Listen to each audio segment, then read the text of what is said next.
A to Z matter பாரு பேச்செல்லாமே ரொம்ப ஜோரு எல்லாம் இப்போ கப்பலேறும் காமெடி. ஒரு நடிகரை மட்டும் வச்சு ரொம்ப அழகா ஒரு கதாநாயகன் எப்படி வெற்றி அடைந்தார் அப்படின்னு சொல்லி ரொம்ப அருமையாக பேசினாங்க. அடுத்து கதையே அப்படிங்கிற அணிக்கு கௌசல்யா. சதையை காட்டி ஓடிய படங்களை விட கதைக்காக ஓடிய படங்கள் தான் அதிகம் என்பதை யாரும் மறந்துவிடக்கூடாது என்பதுதான் என்னுடைய வாதத்தினுடைய முதல் பொருள். இவங்க சொல்கிற மாதிரி ஒரு பாட்டோ ஒரு கதையோ ஒரு பாடல்னால தான் ஒரு படம் வெற்றி பெற்றதுன்னு இவங்க சொல்கிறாங்க. ஐயா, உங்களுக்கு படம் பார்க்குற பழக்கம் இருக்குதுங்களா?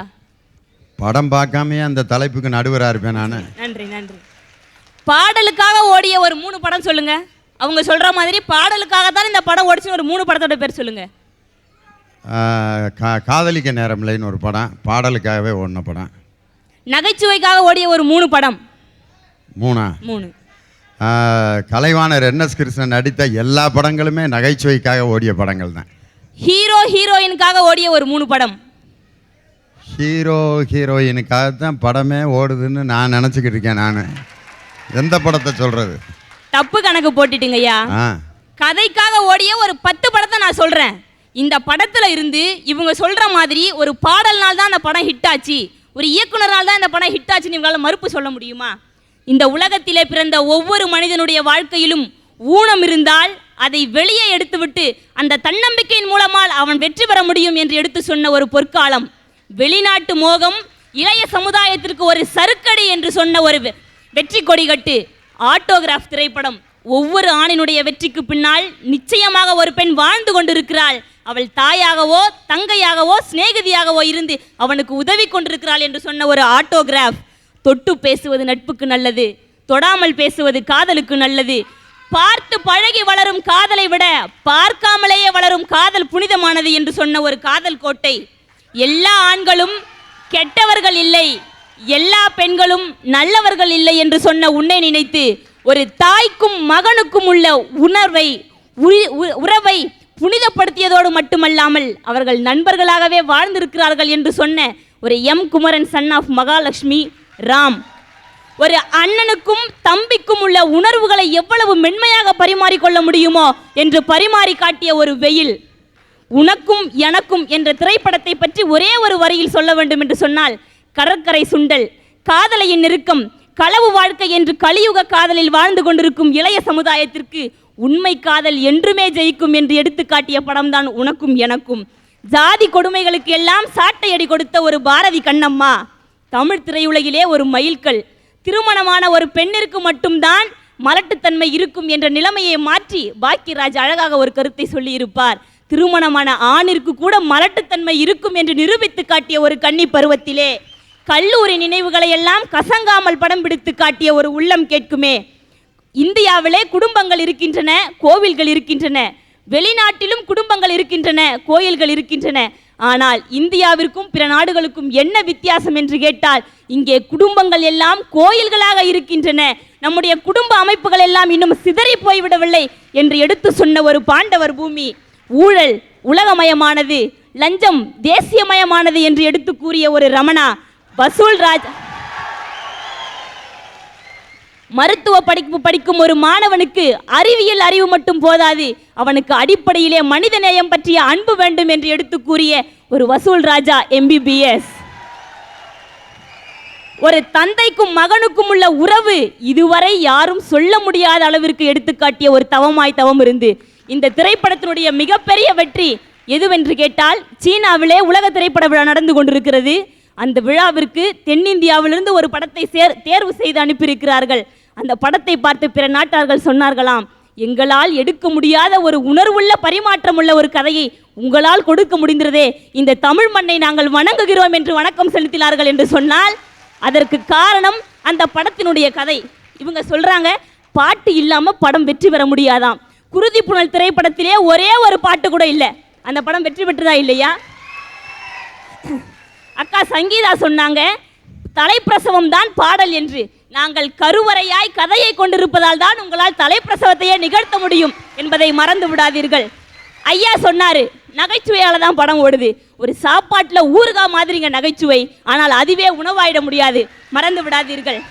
நகைச்சுவையே இல்லாமல் ஓடிய ஒரு காக்க காக்க, வேட்டையாடு விளையாடு, கடமை கண்ணியம் கட்டுப்பாடு, இந்த திரைப்படங்கள் எல்லாம் வெற்றி படங்கள் தான். இதற்கு என்ன காரணம்? அதிலே நல்ல கதையம்சம் உள்ள படங்கள் இருந்தது என்பதை நீங்கள் யாரும் மறந்துவிடக்கூடாது. ஒரு நடிகை நினைத்தால் அந்த படத்தை வெற்றி பெற முடியும் என்று சொன்னால் எந்த நடிகர் நடித்திருந்தாலும் அந்த படம் நன்றாகவே ஓடி இருக்க வேண்டும். ஏன் சூப்பர் ஸ்டார் ரஜினிகாந்த் நடித்த பாபா படம் ஏன் ஓடவில்லை? ரசிகர்களுக்கு அதனுடைய கதை பிடிக்கவில்லை, அதனால் அவர்கள் அந்த படத்தை ஓட்டவில்லை. ரசிகர்களை பற்றி நான் குறை கூறவில்லை. ரசிகர்கள் எதை கொடுத்தாலும் ரசிப்பார்கள். ஒரு இனிப்பை வைத்தால் அங்கு நிச்சயமாக ஒரு ஈ வந்து அமரும் என்பது விதி. அதே மாதிரிதான் ஒரு படத்தை கொடுத்தால் ரசிகர்கள் வந்து ரசிப்பார்கள். ஆனால் அந்த ரசிப்பு தன்மை எதற்காக இருக்கிறது என்று யோசித்து பார்த்தால் அதிலே இருக்கக்கூடிய அடிப்படையான கதையை வைத்துத்தான் அவர்கள் ரசித்துக் கொண்டிருக்கிறார்கள் என்பதை நீங்கள் யாரும் மறந்துவிடக்கூடாது என்று கூறி ஒரே ஒரு செய்தி. ஐயா, உங்களையும் ஒரு திரைப்படத்தையும் நான் இப்போ உங்ககிட்ட ஒப்பிட்டு பேச போறேன். சொல்லுங்க. உங்களுடைய முகம் கதாநாயகன் கதாநாயகி, உங்களுடைய கால் அந்த படத்திற்கு பக்கபலமாக இருந்து கொண்டிருக்கக்கூடிய இயக்குனர், உங்களுடைய கைகள் அந்த கை இந்த கை ரெண்டு கையுமே வச்சுக்கங்க, ஒன்று பாடல் இன்னொன்று நகைச்சுவை, இப்படி எல்லாமே சரியா இருக்கிறது. ஆனால் உங்களிடம் அடிப்படையில் இதயம் இல்லாமல் போனால் உங்களால் இயங்க முடியுமா? அந்த இதயமாக ஒரு திரைப்படத்தினுடைய வெற்றிக்கு இதயமாக இருந்து கொண்டிருப்பது கதைதான் என்று கூறி வாய்ப்புக்கு நன்றி பாராட்டி விடைபெறுகிறேன். நன்றி, வணக்கம். கதையே அப்படிங்கிற அணிக்கு ரொம்ப அருமையான கருத்துக்களை சொன்னாங்க. அடுத்து பாடல்களே என்ற அணிக்கு சுவாதி. அவங்க சொன்னாங்க கார் ஓடணும்னா பெட்ரோல் தேவைன்னு, இவங்க சொன்னாங்க கார் ஓடணும்னா டிரைவர் தேவைன்னு. ஆனா நான் சொல்றேன் அந்த கார்ல பிரேக் இல்லைன்னா அந்த கார் ஆக்சிடென்ட் ஆயிடும். அது மாதிரி தாங்க எங்க திரைப்பட பாடல்கள். அந்த பாடல் இல்லைன்னா அந்த படம் ஃப்ளாப் ஆயிடும். ஒரு பாட்டுனா எப்படி இருக்கணும் தெரியுமா? ஒரு பாட்டுக்கு இறங்க வைக்கணும், மக்கள் மனசுல இறங்க வைக்கணும். எங்களை மாதிரியான இளைஞர்களை இது மாதிரியான களத்துல இறங்க வைக்கணும். வெறும் கதை இருந்தா கிறங்க வைக்காது, உறங்க தான் வைக்கும். புறநானூற்றில ஒரு செய்தி அழகா வரும், யாதும் ஊரே யாவரும் கேளீர். அதாவது எல்லா ஊரும் நம்முடைய ஊரே, எல்லா மக்களும் நம்முடைய மக்களே என்றால் கணியன் பூங்குன்றனார். எத்தனையோ திரைக்கதைகள் மக்கள் மனதிலே கலவரத்தை ஏற்படுத்தி இருக்கிறது. எத்தனையோ நகைச்சுவைகளை மக்கள் உதறிவிட்டு போயிருக்கிறார்கள். எத்தனையோ மக்கள் மனதிலே ஒற்றுமையை வளர்த்து நம்பிக்கையை விதைத்தது எங்களது பாடல்.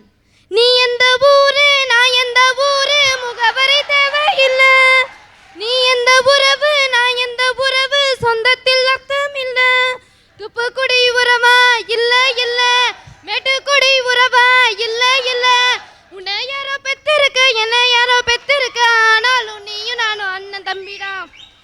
நம்பிக்கையை விதைக்கிற மாதிரி ஒரு பாட்டுங்க.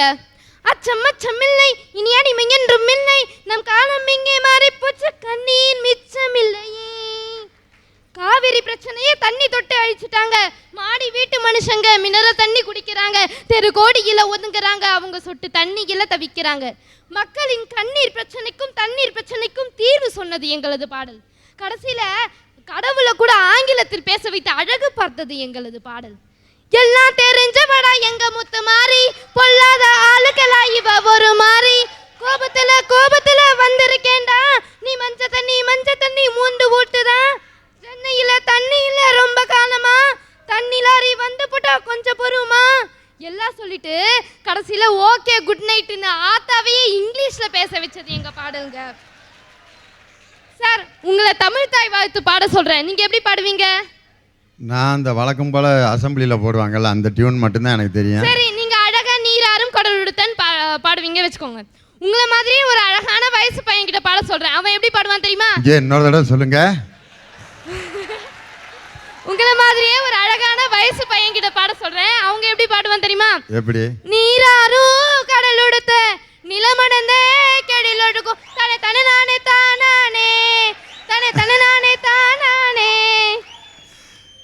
ஏ ஃப்ரீயா விடு மாமே. எங்க ஸ்கூல்ல மனப்பாட பாட்ட ஒரு பையன், ஒரு தமிழைய நல்ல சங்கீத வித்வான், அவர் அருமையான திருவருட்பா பாடிக்கிட்டு இருக்காரு. வானாகி மண்ணாகி வழியாகி மொழியாகி. சார், நல்ல தூக்கம் வருது. இந்த பாட்டுக்கு இப்போ நான் டியூன் போட்டு காட்டட்டேன் அப்படின்ட்டு போட்டான் பாருங்க ஒரு டியூனு. வானாகி வான் வான் வான் வான், மண்ணாகி மண் மண் மண் மண், அடிஷா அடிஷா அடிஷ் டிஷ் டஸ்னாரு. தமிழையா வேலையை எழுதி கொடுத்துட்டு இப்போ மரத்தடியில் இழந்த பணம் வித்துக்கிட்டு இருக்காரு. இவனை மாதிரி நான் அந்த பாட்டை படிச்சாக்க என்னத்துக்கிட ஆக அந்த பாட்டு அப்படி. ஏ ஃப்ரீயா விடு மாமே, வாழ்க்கைக்கு இல்ல கேரண்டி. ஏ ஃப்ரீயா விடு மாமே, நம் கனவுக்கு இல்ல கேரண்டி. ஏ 1 2 3 4 எண்ணுறதுக்குள்ள ஓ நெத்தியில ₹1 வச்சிடுவோம் இல்ல. என்னைக்கு தான் என்ன வருமோ அது மட்டும் தான் உனக்கு சொந்தம். நாளைக்கு தான் என்ன வருமோ அது யாருக்கு தான் என்ன தெரியும். அட வேண்டா நாளை நம்பி வாழ வேண்டா. நாளை நம்பி வாழ்ந்தவர்கள் எல்லாம் அழிந்து போனவர்கள். இன்றை நம்பி பொழுது கடித்தவர்கள் தான் சாதித்தவர்கள். செய் அல்லது செத்தொழி என்றால் காந்தி. அன்று காந்தி சொன்னது எங்களது திரைப்பட பாடல்ங்க. முன்னழகில் தஞ்சாவூர், பின்னழகில் தாஜ்மஹால், கட்டழகில் மைசூர் மஹால், காலழகில் குதும்பினார். அச்சுமேனி பார்க்கும்போது கச்சு தீவுதான். நீ மாநகரம் இல்ல தலைநகரம். அந்த காஷ்மீர் முதல் கன்னியாகுமரி எல்லாம் முன்னால. பெண்கள் நாங்கள் 33% இடஒதுக்கீடை தான் கேட்டோம். ஆனால் எங்களது திரைப்பட பாடல்கள் காஷ்மீர் முதல் கன்னியாகுமரி வரை எல்லாம் முன்னால என்று பெண்களுக்கு 100% இடஒதுக்கீடை கொடுத்திருக்கிறது. வசிய வைப்பது பாட்டு, மக்களை வசப்படுத்துவதுதான் பாட்டு. இன்னைக்கு திரைப்படம் என்ன, சீரியல் எடுக்க கூட எங்க பாட்டு தாங்க பக்கபலம். சண்டைக்கு கூட சாங் இருக்குங்க. மதுரை வீரன் தானே என்ன உசுப்பி விட்ட வீணே, இனி விசிலு பறக்கும் தானே என் பேரா நீ மதுரை வீரன் தானே. கடைசியா ஒன்று சொல்றேன். ஜீன்ஸ் பேண்ட் போட சொன்னியே, போட்டேனே. ஜிம்முக்கு தான் போக சொன்னியே, போனேனே. அஜித்துன்னு நான் நினைச்சேன், எனக்கு அல்வாவை கொடுத்து போட்டியே. ரிக்ஷா இழுத்தாலும் ரிச்சா வாழ வைப்பேன். தம்பதிகளே, கட்டிலுக்கு போகும் முன் கவனமாய் சிந்தியுங்கள், உங்களால் ஒரு தொட்டிலை தூக்கி சுமக்க முடியுமா என்று. எத்தனையோ கள்ளக்காதல்கள், அனாதை குழந்தைகள் அதிகமாகிவிட்ட இந்த சூழலில் ஒரு காதலன் காதலியை பார்த்து ரிக்ஷா இழுத்தாலும் உன்னை ரிச்சா வாழ வைப்பேன் என்று சொல்கின்ற அளவுக்கு மனித நேயத்தை வளர்த்திருக்கிறது எங்களது திரைப்பட பாடல்கள். ரொம்ப அருமையாக பேசுனீங்கம்மா.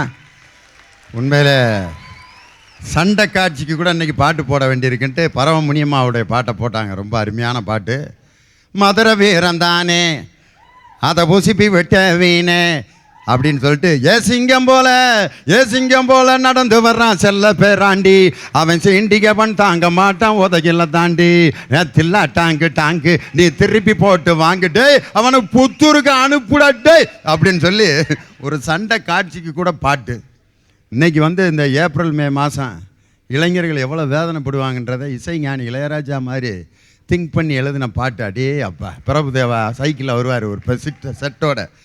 ஏப்ரல் மேயிலே பசுமையே இல்லை காஞ்சு போச்சுடா. ஏதோ அக்ரிகல்ச்சர் காலேஜ் பையங்களாக்குன்னு நினச்சா அவன் வேற காய்ச்ச பாட்டை படிச்சுட்டு இருக்கான். உண்மையிலே அந்த பாட்டெலாம் என்ன அழகான டியூனு. இந்த பாட்டு தான் அன்னைக்கு மனிதனுக்கு மகிழ்ச்சியை தருது. அழகாக சொன்னாங்க. இனி அடுத்து நகைச்சுவையே அப்படிங்கிற அன்னைக்கு ஷீலா அவர்கள் இந்த உட்காந்துருக்காங்க பாருங்க. நம்ம தங்கச்சி ரொம்ப நல்லா படிச்சாங்க பாட்டு. இந்த அங்கனை உட்காந்துருக்காங்க பாருங்க பக்கத்தில் நம்ம அக்கா சங்கீதா அக்கா. கோணச்சட்டியா இருந்தானே எனக்கு கொலக்கட்டை வெந்தா போதும்னு பிடிச்சி வச்ச கொலக்கட்டை மாதிரி இருந்துக்கிட்டு என்ன பேசிக்கிட்டு இருக்காங்க. ஒரு ட்ராமா ஸ்டேஜாக இருந்தாலும் சரி, ஒரு சினிமா ஸ்டேஜாக இருந்தாலும் சரி, அது கோமா ஸ்டேஜ் ஆகாமல் இருக்கணும்னா அதுக்கு நம்மளால காமெடி வேணும். காமெடிலாம் எங்கே ஓடும்? ஒரு படத்துக்கு எத்தனை ஹீரோ சார்? ஒருத்தர் தான், 2 பேர். கதைக்கு ஒரு ஹீரோ, காமெடிக்கு ஊரோ இன்னைக்கு தேடி போய்கிட்டு இருக்கான். காரணம் இல்லை, அவன் வரவெல்லாம் வீட்டில் கஷ்டப்பட்டுக்கிட்டு நாட்டில் கஷ்டப்பட்டுக்கிட்டு ஒரு நிமிஷம் உட்கார்றானா சந்தோஷமா எதையாவது பார்த்துட்டு போகணும்னு பார்த்தா பாட்டு கதை இஷ்டத்துக்கு பேசிட்டு போனா என்ன பண்றது? கடவுள் நேரில் வராரு. ஒரு கதாநாயகர்கிட்ட டைரக்டர் போய் கேட்டிருக்காரு, அவர் அடுத்து நான் ஒரு படம் எடுக்க போகிறேன் அப்படின்னு, கால் ஷீட் கொடுங்க அப்படின்னு. முதல்ல வடிவேல்கிட்ட போய் கால் ஷீட் வாங்கிட்டு வாங்க, அதுக்கப்புறம் நான் உங்களுக்கு கால் ஷீட் தரேன். இப்படித்தான் நடந்துகிட்டு இருக்கு. சொன்னது பத்திரிகை செய்தி.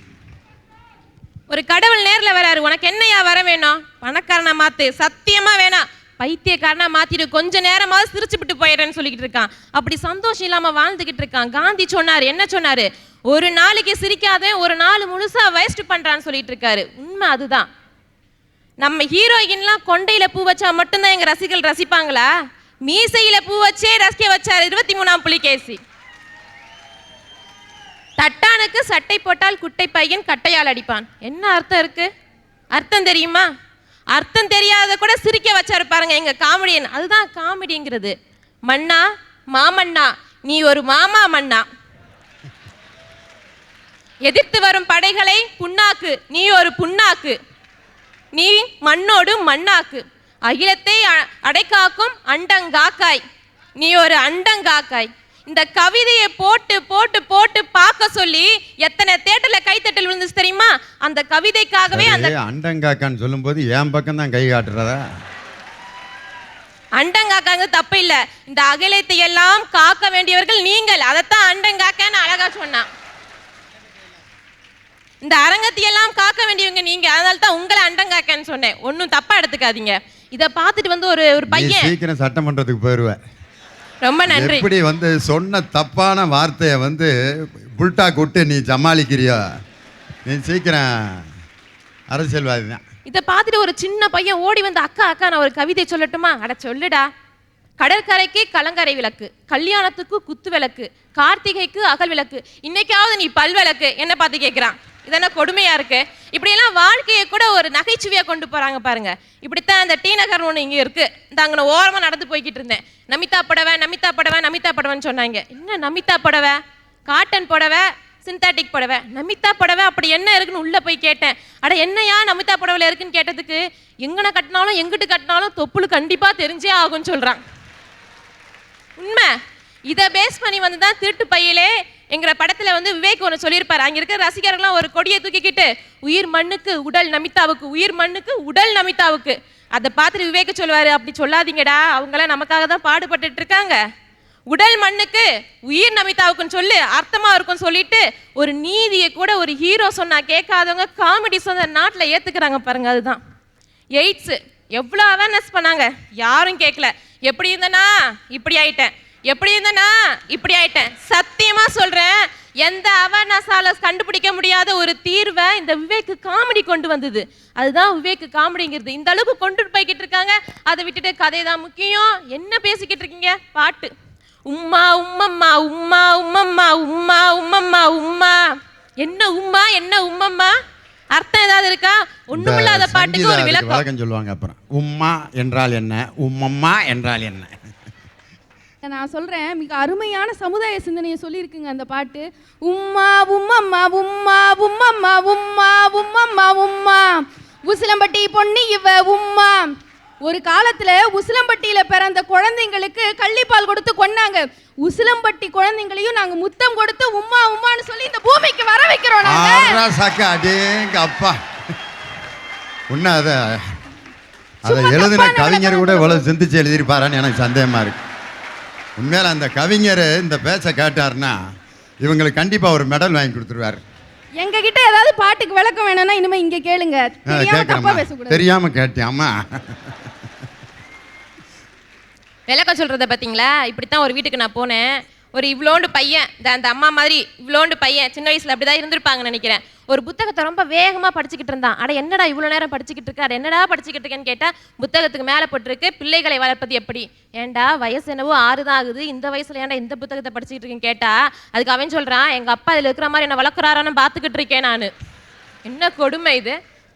இதை பேஸ் பண்ணி வந்து தான் ரன் படம். இன்னைக்கு ரன் மாதிரி அன்னைக்கு ஓடிட்டு இருந்ததுன்னா அதுல கதையே இல்லை, காமெடி தான் அதுல கதை. அதை வச்சுதான் அது ஓடிக்கிட்டு இருந்தது. 5 ரூபாய் காக்கா பிரியாணில இருந்து ரோட்ல பிச்சை எடுக்கிற வரைக்கும் ஒருத்தன் சென்னைக்கு வந்தா, அப்பா அம்மாவை மதிக்காம வந்தா எப்படியெல்லாம் அவஸ்தப்படுவாங்கிறத இளைஞர்களுக்கு ஒரு காமெடியா எடுத்து சொன்னாரு பாருங்க எங்க ஆளு. அதுதான் காமெடிங்கிறது. ஒரு நல்ல வழியில கொண்டு போறாரு விவேக். எங்க ஆளுங்கவன் யாருன்னு யோசனை நம்ம ஆளு. அப்படி சொல்லுங்க. கரகாட்டம் படத்துல அந்த ராமராஜ் எல்லாரும் சேர்ந்து அந்த காரை தள்ளிக்கிட்டு போவாங்க. அப்ப சொல்லுவாங்க, இந்த வருஷம் இத இவர் வச்சிருந்தாரு, இந்த வருஷம் இந்த காரை இவர் வச்சிருந்தாரு, இந்த வருஷம் இந்த காரை நம்ம சொப்பன சுந்தரி வச்சிருந்தா. அதுக்கு செந்தில் ஒண்ணு கேட்பாரு. உடனே இவன் சொல்லுவான், அட என்னதான் கேட்டானு அவனை இந்த அடி அடிச்சுக்கிட்டு இருக்க. ஒண்ணும் இல்லடா, சொப்பன இந்த காரை வச்சிருந்த சொப்பன சுந்தரிய அப்படின்னு சொல்லுவான் பாருங்க. அந்த அர்த்தம் அதை கூட அதை ஒரு ஹீரோ சொன்னா மக்கள் ஏத்துக்க மாட்டாங்க. ஒரு காமெடி சொல்லும் போது எப்படி ஏத்துக்கிறாங்க பாருங்க. அதுதான் காமெடிங்கிறது. அதை முதல்ல தெரிஞ்சுக்கணும். வசூல் ராஜா நம்ம அம்மா சொன்னாங்க, நம்ம அக்கா ரொம்ப அழகா சொன்னாங்க. அப்படியே பட்டம் போட்டு காட்டினாங்க 10 படம் சொல்லிட்டு. வசூல் ராஜா என்ன சொன்னீங்க? கதைக்காக ஓடிச்சா? காமெடிக்காக ஓடிச்சு. அதை காமெடியா அவனை சொல்லுவோம் பாருங்க. கட்டிப்புடி வைத்தியம் தப்பா எடுத்துக்காதீங்க. கட்டிப்புடி வைத்தியம்னா என்ன தெரியுமா? ஒருத்தனை பார்க்கும் போது ஹலோ எப்படி இருக்க, இதை விட என்னப்பா எப்படி இருக்க தோல்ல தட்டி கேட்கும் போது இருக்கிற சந்தோஷம் எதுலையுமே வராது. அதனாலதான் வெளிநாட்டுலலாம் வந்து பார்த்த உடனே கட்டி கட்டி பிடிச்சிக்கிறாங்க. உடனே நம்ம ஆளுக்கெல்லாம் வயிறு எரியும். அந்த ஊர்லாம் பாருடா பார்த்த உடனே கட்டி கட்டி பிடிச்சிக்கிறாங்க. நம்ம ஊர்லேயும் தான் உண்மை அது. கட்டி பிடிக்கும் பொழுது மனசுல ஒரு சந்தோஷம். சயின்ஸ் படி சைக்காலஜி படி இன்னைக்கு உண்மையா நிரூபிச்சிருக்காங்க. அதுதான் உண்மை. நம்ம சத்யராஜ் இங்கிலீஷ்காரன் படத்துல இடுப்பை பாக்குறான், ஐயோ இடுப்பை பாக்குறான், இடுப்பு மேல மடிஞ்சு கிடக்கும் மடிப்பை பாக்குறான்.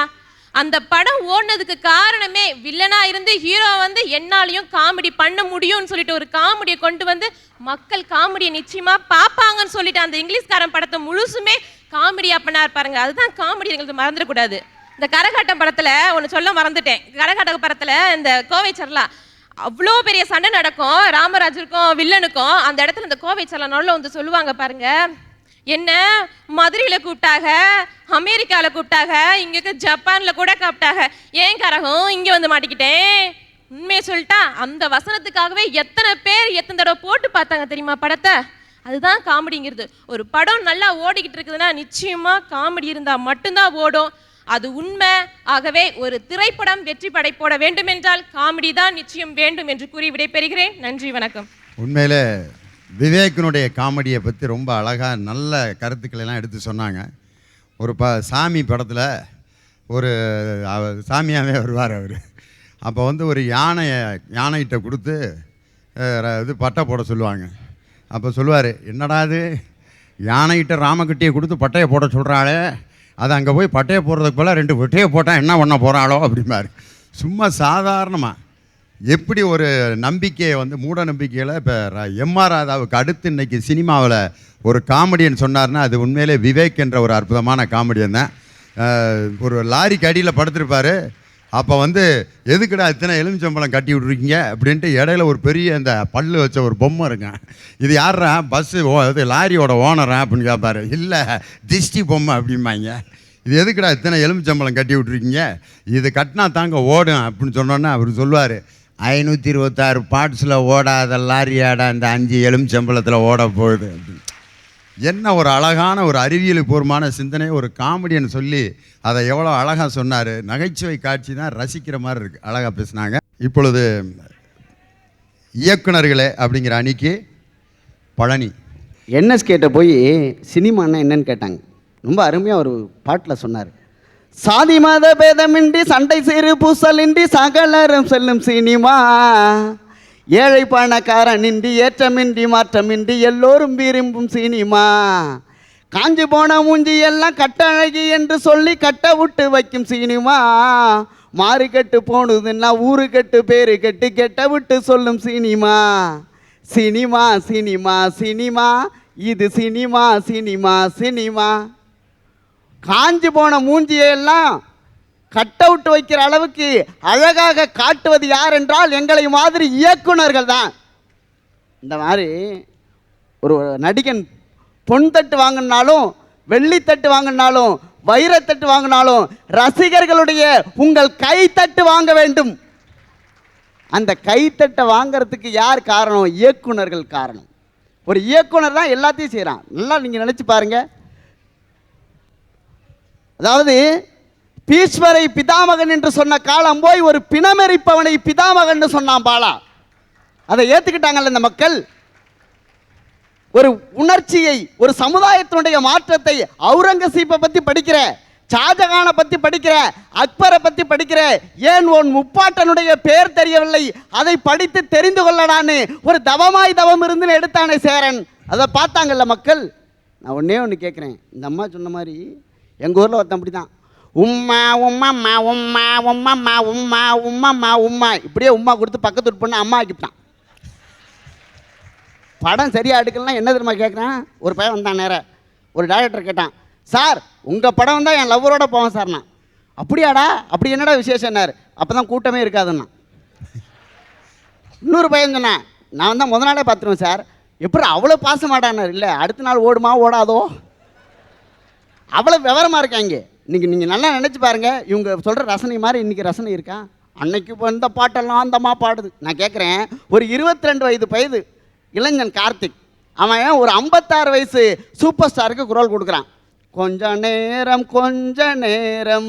கொஞ்சி பேசக்கூடாதா. இப்போ இருக்கிற இயக்குனர் அதே CS சேராமனை கூட்டு வந்து பாட வைக்கிறார். பாட முடியுமா? கொஞ்ச நேரம் கொஞ்சம் பேசக்கூடாதோ, அந்த நேரம் வந்து நேரம் அம்பு தோரல் போடாதா. நடக்குமா? இன்னைக்கு இருக்கிற ட்ரெண்டை புரிஞ்சுக்கணும் சார். கன்னத்தில் முத்தமிட்டாலும் ஒரு படம் எடுத்தான். அதில் திலீபன் ஒரு கேரக்டர், ஒரு நந்திகாதாஸ்னு ஒரு கேரக்டர். அதில் ஒரு விஷயத்தை இது பிடிக்குமா, அந்த இலங்கையில் நடக்குது அந்த சூழ்நிலை, அதை பார்த்துட்டு கேட்பான் என்னென்ன பிடிக்கும்னு ஒன்று ஒன்றா கேட்டே வரும்போது சொல்லிகிட்டே வருவான். இலங்கை தமிழர்களுக்கு என்ன பிடிக்கும்? அதுக்கு மணிரத்னம் பதில் சொல்ல, அந்த மண்ணை எடுத்து அவளுடைய கன்னத்தில் தடவி விடுவான். இலங்கை தமிழர்களுக்கு மண் தான் பிடிக்கும்.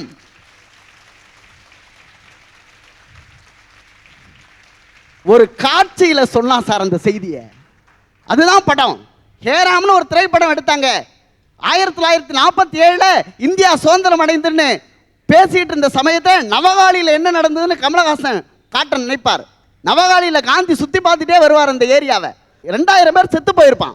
அப்படியே பார்த்துட்டு வரும்போது வெள்ளைக்காரன் கேட்பான், வாட் இஸ் திஸ் அப்படின்னு வெள்ளைக்காரன் கேட்பான். அப்படி பார்த்துக்கிட்டே காந்தி இப்படி பார்த்துட்டு திரும்புவார். அந்த இடத்துல சாலை ஓரத்தில் ஒருத்தன் படுத்திருப்பான். அவங்க ஒரு ரேடியோ கேட்பான். அந்த ரேடியோவில் நேரு பேசிட்டு இருப்பார். நாமெல்லாம் சுதந்திரம் அடைந்து விட்டோம், இனி நமக்கு எந்த பிரச்சனையும் இல்லை.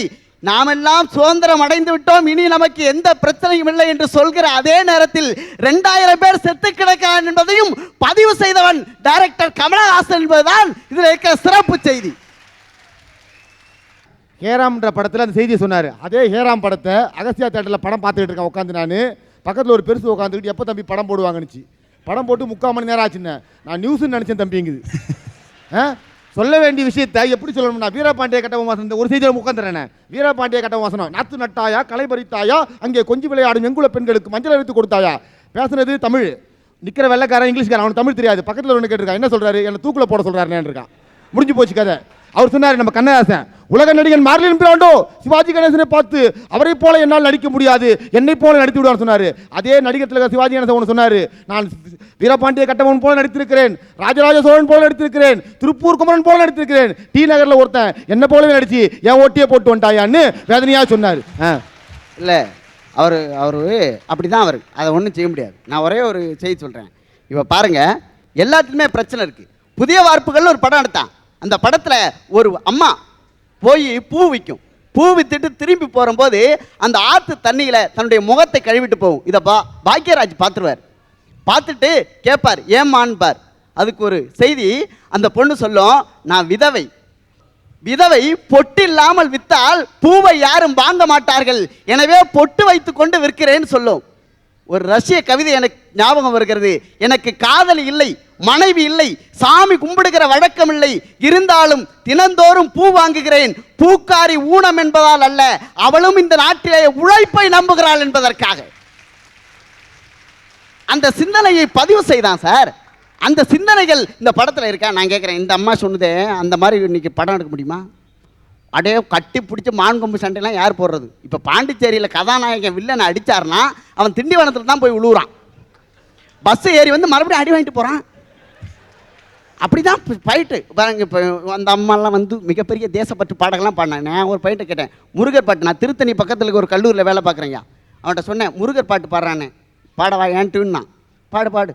மண்ணானாலும் நமிதா வீட்டில் மண்ணாவேன், ஒரு மரமானாலும் திரிஷா வீட்டில் மரமாவேன், பசும் புல்லானாலும் அசின் வீட்டில் புல்லாவேன், ஒரு பூவானாலும் மும்தாஜ் வீட்டில் பூவாவேன் நான். நமிதா. அவனை என்ன பண்ணுவீங்க?